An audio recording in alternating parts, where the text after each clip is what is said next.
I had another great week in the money line, week 8 in the NFL. I went 13 and 3 in the money line. That puts me at 83 and 41 on the year in the money line. If you're wondering, last year in the money line through week 8, I was 82 and 40. So again, 83 and 41. That means there were two more games in the money line at this point this year as there was last year. Again, that's just based off bye weeks and all that. Some weeks they had two teams on a bye, other weeks they had four. This week there was actually zero teams on a bye. The NFL did that as well last year, where during week 8 they had no teams on a bye. Of course, that was leading into the trade deadline. This week, the trade deadline is pushed back a week. The trade deadline would usually be today. Uh, and then in best bets, I hit the Rams +3 Thursday night against the Vikings. I hit Detroit, who just mollywopped Tennessee. Easy cover there at 10.5. I did hit San Francisco -4.5 against Dallas on Sunday night. And then I was really on the wrong side of the Green Bay and the Chicago game. Green Bay obviously won. I did not cover there at 4.5. Chicago should have covered. We'll talk about that El Mary by Jayden Daniels. Another good week again in best bets. I went 3 for 5 in best bets. Last year, I was 24 of 39 with one push. This year, 23 of 40 for week 8. So again, the difference there is essentially one push. So we are on track, for week 8 of this year to hit our marks of last year, which I thought last year was one of our best years picking games. And we have really, picked up steam here, especially in the last couple of weeks. We're in the money line, 13 and 3, 12 and 3. That puts you at 25 and 6 over the last 31 games, even dating back to week 6. That, and I go 13 and 1 in the money line. So that's 35 and 7, from week 6 on in the money line, after really a disastrous start to the year. And what we are really starting to see is what I have said, all year long, which essentially that yes, we're going to get upsets from week to week. And there are a couple teams, the New York Jets, who are worse than we thought. And there are a couple teams, Commanders, Vikings, who I thought would be good. I had the Commanders as a playoff team. I had Minnesota just missing the playoffs. Maybe both of those teams are playoff teams. But in the end, I think mostly these teams are exactly who we sort of thought they were, even if their record doesn't reflect it. I think more than often here, if you're taking the best quarterback, which I did again in most of these games, outside of, 3 or 4 results this weekend, everything is starting to add up. So let's get into it.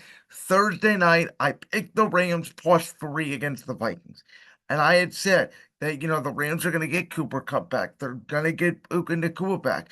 And I had also said a couple of things.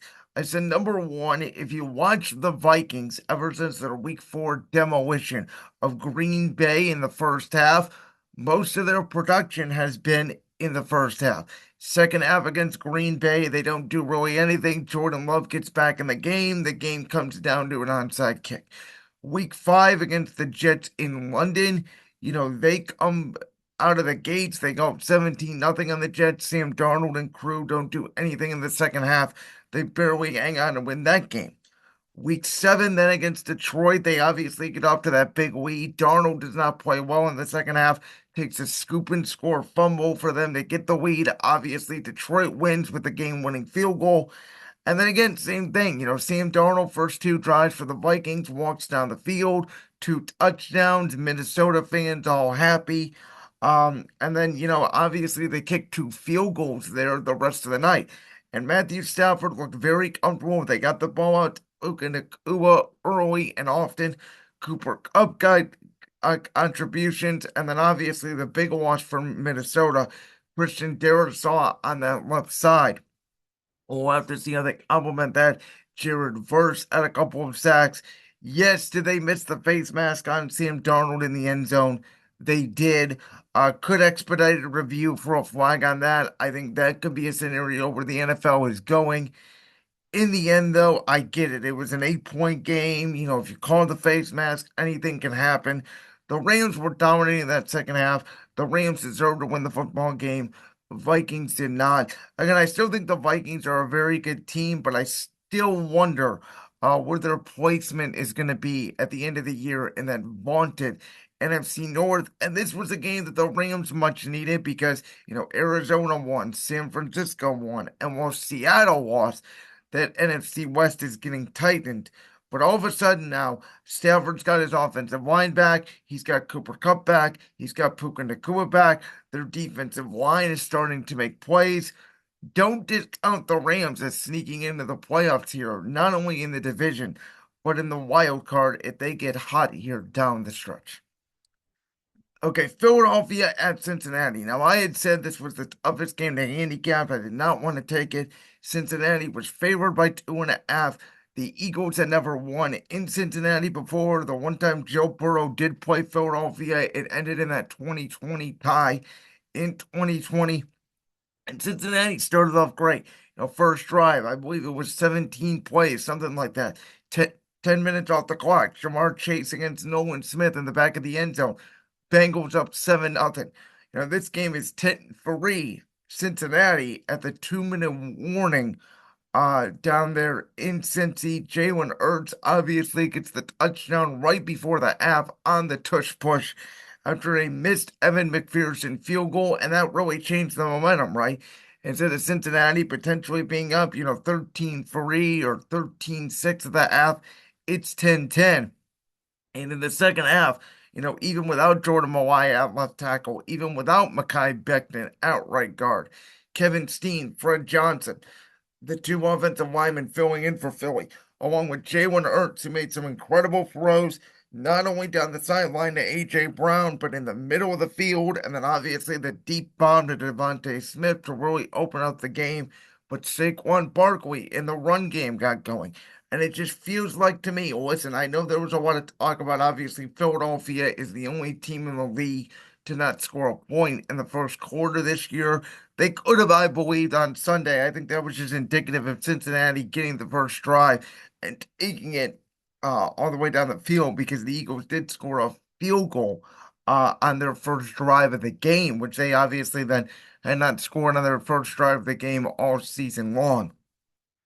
But again, I think, this is the week 4 against Tampa, week 6 against Cleveland, week 7 against the Giants. So here we are, week 8, Jalen Hurts, fourth straight game without turning the football over via interception. And being able to take care of the ball and staying in the game in the first half and then using that big offensive line along with Saquon Barkley to wear down the opposing team in the second half. And Cincinnati, every time they played a good offense this year, their defense has given up over 30. Their defense is the issue. Joe Burrow is not the issue.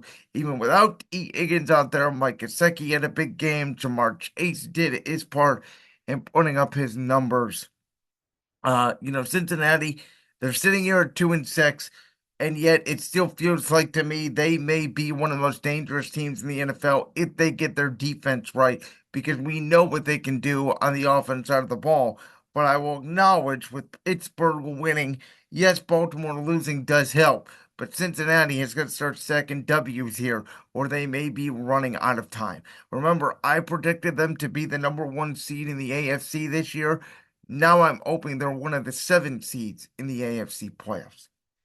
How about Jameis Winston coming out of nowhere for the late, great Jim Donovan, the legendary Browns radio play-by-play man that passed away on Saturday? The Browns obviously played inspire. Now, with that being said, obviously Jameis Winston throws the ball right to Kyle Hamilton that should have ended the game. And, Baltimore, I think they did not play well, but I think Lamar Jackson made enough key plays in the game to win. A couple weird plays in that game, including Rashard Bateman losing a ball in the sun early on in the fourth quarter. And Nick Chubb didn't even have that good of a game running the ball for Cleveland. Cedric Tillman, maybe he's the guy that breaks out after the Amari Cooper trade. He had 2 touchdowns. But I think the biggest story for the Browns here wasn't necessarily that, Kevin Stefanski gave up play calling and the offense did look better with Ken Dorsey radioing those plays to Jameis Winston. I don't even think it was the fact that Nick Chubb was back and they used Deontay Foreman a little bit in the run game. I think it was that, Deshaun Watson essentially goes out of the game, right? We talked about it last week. Deshaun Watson, he's obviously out for the season. And the Browns' offensive line, which has looked like a complete turnstile for the first 7 weeks of the season, they played easily their best game of the season. And so I don't know if that's coaching. I don't know if that's want to. I don't know if this line just didn't want to protect Deshaun Watson, if they didn't believe in him. But I think, it's very clear what I have said now during the past few weeks, which is the Browns knew Deshaun Watson did not give them the best chance to win. Stefanski, I don't believe it was his decision. I think they've been lying to the Cleveland fans all the time. And who knows? Listen, I think the season's over. I think the schedule's too hard. 2-6. They're not going to make the playoffs. But, you know, could this Browns team maybe win now 5 or 6 games with Jameis instead of 2 or 3 if Deshaun Watson was in there the rest of the year? Probably possible. I think in the end now, with Cincinnati struggles, I still don't trust Pittsburgh offensively. I think Baltimore's going to bounce back. I still think they're the team to beat in that division. Okay. So the Jets. They hammered New England in week 3. We all watched it on Thursday night. It wasn't even a contest. And ever since then, the Jets have not won a game. They fired their coach. They bring in Devontae Adams, who has had like zero impact on the Jets. Aaron Rodgers looks old, cannot move in the pocket, and their offense is bad. And with all those pieces, and again, people have made fun of Philadelphia saying Nick Sirianni's not a real coach. With all those pieces, they can't move the ball. And to some extent, last year, at the end of the year, that was true. The Jets look like the end of the year 2023 Philadelphia Eagles, where you can't even trust them to beat anybody. If the Jets face the Carolina Panthers right now, who are god awful, Denver won that game 28-14. We barely even need to talk about that game. I don't know who I'd pick. Probably the Jets, but they'll probably make it close. Sauce Gardner does not look like the same corner.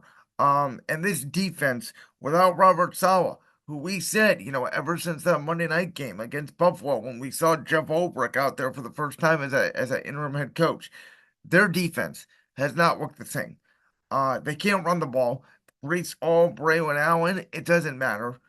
Aaron, doesn't have the right connection right now with Garrett Wilson. It's mostly Devontae Adams, Allen Lazard, Conklin, maybe a little bit at the tight end position. Their offensive line, I thought, has been fine. I don't think it's been a massive issue. I think Aaron's been, holding on to the football way too long. And let's face it, man, the Jets dug their own grave. And this was a team, and credit to New England because Drake May went out of the game. And Jacoby Brissett came in and just steadied the ship. And, this was a New England team that we saw with Jacoby Brissett for the first 5 or so games of the year, not turn the football over, run the ball, be more physical. And after head coach Jordan Mayo called out the team for being too soft, guess what? They're not too soft anymore because the New England Patriots offensive line just ran over the New York Jets defensive line. They kept with the run all game long. Couldn't trust the Jets to get the stop at the end of the game. And I said this felt like a trap game for the Jets. I knew they were favored by 7. I knew not to take them. We got to watch the Jets again on Thursday night against the Houston Texans, unfortunately. Because I don't want to watch this team anymore. Okay, like I picked them to win the AFC East. They're now 4 games behind the Buffalo Bills, and they're a complete disaster. And it was my worst pick of the year. Okay, I called this one. This was a game-winning kick, obviously, by Arizona. They beat Miami 28-27. A lot of people liked Miami in this game. The fact that Tua Tagovailoa comes back. There was a moment in the game where he slid down on a scramble and the crowd erupted. But in the end, I said, at this point, Kyler Murray's played well the last couple games, and I know that Arizona has had, good week, bad week, good week, bad week. But I'm taking Kyler Murray over Tua Tagovailoa. Marvin Harrison had an incredible touchdown where he just beat Jalen Ramsey off the line. And at the end of the day, going into this game against Arizona, Miami had not led with Tua Tagovailoa on the field at any point this year. Their only lead was at the buzzer week 1 when they walked off the Jacksonville Jaguars. That game was tied, and Miami would obviously, as I said, kick the game winning field goal. Um, but at the end of the day, I think this Dolphins team is not as good as we think. They're obviously, stuck in the mud now at 2-6, buried in that AFC East down there with New England, with the Jets. This really is at this point Buffalo's division to lose. And again, good for Arizona, as they say in that NFC West race. I predicted them to be a feisty team all year long. Houston barely beat Indy 23-20. Again, CJ Stroud had an okay game, not a great game. It's sort of been their formula this year. But I think the biggest story here on the Indianapolis side of things is, Anthony Richardson, who only completed 2 passes in the first half. He went 2 for 15, said he was tired at some point in the third quarter from running around, which you never want to hear from a quarterback. And Shane Steichen had said that, he's evaluating everything this week, which may mean that the Colts need to go back to Joe Flacco. Joe Flacco last year saved the Browns season by replacing Deshaun Watson and DTR and the other rotating guys that they add in there. And to me, it looks like he may need to come in to save the Colts season because I've said it since week 1 when he made maybe the best throw of the year, off his back foot, 60 yards in the air. And he had that incredible throw to a wide open Josh Downs, Sunday against Houston, same opponent that they faced in week 1. But the same issue they faced in week 1 is the same issue they're facing 7 weeks later, which is Anthony Richardson, while spectacular and while he can run and while he can make incredible accurate throws down the field, he misses the layups. And the fact that he said he was tired and could not go anymore, especially for a quarterback, I get again, you're running around, but you're not a running back. You're not a wide receiver. You know, very concerning. I've never heard a quarterback say that. And I liked Anthony Richardson coming out of Florida. I thought he was a good raw talent. I thought Shane Steichen and that Indianapolis offense was the perfect fit for him. And I like the Colts roster. I like their offensive line. I like Jonathan Taylor, obviously. They got, DeForest Buckner up front. They got Kwity Paye up front. You got Kenny Moore still in that secondary. There's pieces on this team. They may need to go out and find their next signal caller. Detroit just dominated Tennessee. They were toying with them in the second half. Jared Goff had such a weird stat line. 15 of 18 for 80 something yards, 3 touchdowns. It was another example of Detroit just owning the line of scrimmage, taking care of business. And the Tennessee Titans are the Tennessee Titans. Again, I did take Detroit there to cover 10 and a half. Would have been a sweat there when it was 21-14 early on. Then Detroit just kept running trick plays and going to get David Montgomery to Sam Laporta touchdown pass. And boom, the Lions take advantage. Okay, I mentioned it here. I had Green Bay -4.5. I thought it was a good bet because Jacksonville cannot stop the pass. And Green Bay was up, 27-17 in the fourth quarter. I felt good about this game. And then Trevor Lawrence did a little bit of a comeback. Jordan Love got hurt late in the game. Malik Willis had to come in, which Josh Jacobs, for whatever reason, when Malik Willis comes in, Josh Jacobs in that running lane just opens wide up. In the end, this was a story of Jacksonville who just cannot stop a nosebleed this season. Green Bay's the better football team. I had said historically Green Bay does struggle going down there to Jacksonville, especially in the Aaron Rodgers era. But they got the job done there 30-27. Tampa, I said I wasn't going to bet that game. I know Atlanta was favored, and yes, Atlanta did cover, but Tampa in those creamsicle jerseys gave Atlanta everything they had for about 3.5 quarters. Kate Otten got involved, Rashad White got involved, Brooks got involved, or excuse me, Bucky Irving, not Brooks. Bucky Irving got involved in the passing game and running game. And even without Chris Godwin, even without Mike Evans, Baker Mayfield was able to make plays. This game looked like the Thursday night game that took place in week 5 between these two teams that ended up in overtime. Bottom line here is it was a big win for Atlanta because now not only do they have a 2-game lead on Tampa in the division, they have a 3-game lead because they own the head-to-head tiebreaker straight up by sweeping the Bucks.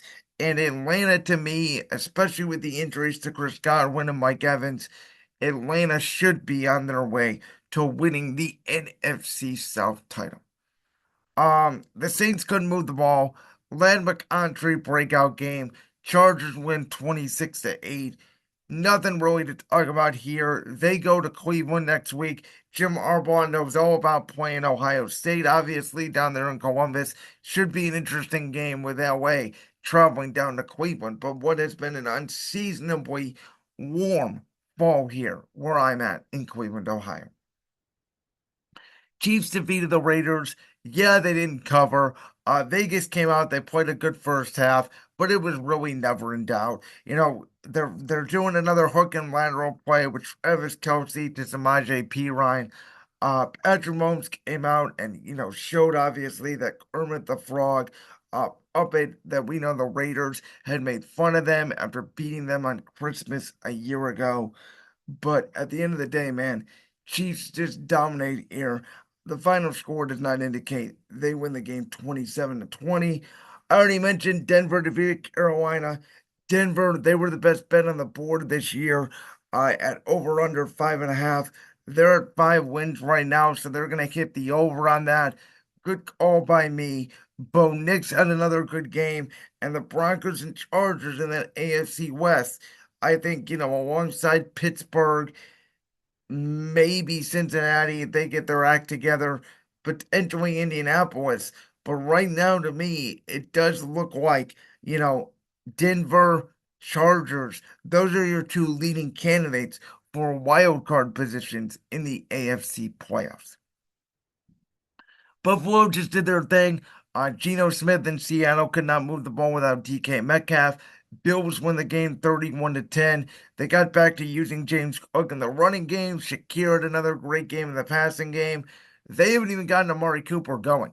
Like, he had 2 targets in this game, 1 catch for 3 yards, and it really did not even feel like he was needed out there, which is scary for Buffalo going forward if they can continue this momentum. We know the Bills have always been a good regular season team. Again, I just thought because of the loss of Gabe Davis, because of the loss of Stephon Diggs, because of the losses of the likes of Jordan Poyer, and then Matt Milano goes down earlier in the year, I just thought it was going to be a lot for Buffalo to overcome, and they have just seemingly done it flawlessly. And Seattle now, ever since the Mike McDonald era started, they lose to San Francisco at home. They lose to the New York Giants at home. Now they lose to the Buffalo Bills at home.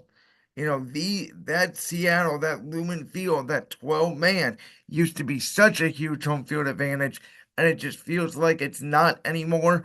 And again, for a defensive coach and Mike McDonald, I've said this all year long.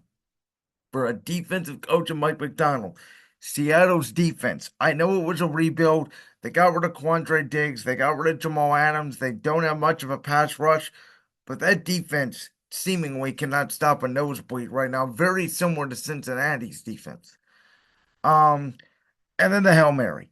And listen, Chicago, the whole game, they were in and out of sync, right? Caleb Williams only goes 10 of 24 for 130 something yards. Yet, despite that, drives the Bears down. This was a game very similar to week 1 for the Bears, where their offense was really struggling, right? Their defense kept them in the game. They held Washington to 4 field goals. I mean, it was really an ugly game. And Jayden Daniels, with those injured ribs, he toughened it out. Didn't have a great game. He had a decent game. He was definitely more consistent than Caleb Williams was. But then you get, the Hail Mary at the end of the game, which Stevenson should absolutely be cut for. I don't know, to be honest, how he's on the team. I think if Belichick was the head coach there, that would have been something that would have been handled Monday morning. Chicago just looks like an untidy mess, especially coming off a bye. Credit to Washington, credit to Dan Quinn, Cliff Kingsbury, that entire staff who I had predicted to make the playoffs this year. I thought the Commanders were turning the corner, but I'd also predicted Chicago to make the playoffs. And I still think they can. I still think they can jump Minnesota. I still actually think they can jump Green Bay. Like, I do think they're right there. I think the pieces are in place. From what I've seen this year from the Bears, the coaching has just been awful. I just talked about obviously the poor execution of the Hail Mary, but you got the play where they're running a fullback dive to a backup offensive lineman, which again, they're getting too cute there. You're losing the game. You never get too cute when you're losing the game. It was just a case of Chicago coaches. Again, Shane Waldron, the offensive coordinator, seemed like to me when they simplified the game plan, when they made defined reads for Caleb Williams, get the ball out quick, use DeAndre Swift in the run game, which they did not do a lot of in the first half. They started doing it in the second half. Obviously, he had the big touchdown run. Uh, but again, defining the reads there for Caleb Williams, and he's had success. Washington's defense really clamped down on it. But again, if it wasn't for the Hail Mary, the Bears defense did not give up a touchdown. So there's poor coaching there, and the Bears should have overcome it. They should have won the game. We'll see now as they go to Arizona. Again, Arizona, they've won two in a row. How are they going to handle success? Bears going in there. Arizona's defense has not been great this year. That's a very interesting game to me this week in the NFL. And then I know San Francisco only won by 6 against Dallas. They bludgeoned them 21-0 in the third quarter. They sort of let Dallas hang around in the first half. Brock Purdy made plays when he had to. Obviously, no Brandon Ayuk, no Christian McCaffrey. George Kittle on National Tight Ends Day had a huge day for them. And then they sort of let their foot off the gas pedal a little bit. And Dak Prescott did what Dak Prescott does and had the worst drive of the game, when you're down six late in the game. And San Francisco was just more physical than Dallas. They used that Guerrero in the running game a lot and just beat up on the Cowboys who are trying to use Ezekiel Elliott, Dalvin Cook. It's not working in the run game. It's all on Dak Prescott's shoulders. And San Francisco, even at, 4-4, you feel like in the NFC West, they still have a shot to win it. I mean, who would have thought that in the NFC West, 9 wins could win that division? Where now, if you're Dallas, you're 3-4. You just came off your bye. Now you got to go to Atlanta. Then you play Philly at home. Then you play Houston at home. Then you got to go to Washington. That is a brutal 4-game stretch where, even if you go 2-2 in that stretch, you're still sitting at, 5-6, and you beat the Giants on Thanksgiving, whoop-de-doo. You're 6-6. And this is a team that won 12-5, 12-5, 12-5 the last 3 years. So this is a big game for Dallas this weekend going to Atlanta, because if they lose this game at 3-5, their season's not over, but it is pretty close. And then the Steelers, they just do what the Steelers do, right? Russ plays well. TJ Watt gets his first sack. Never in doubt. This was a Giants team who ran a weird 2-point conversion play that I never really understood. That was really their only touchdown of the game. This was a field goal fest. 8 field goals, 4 on each side.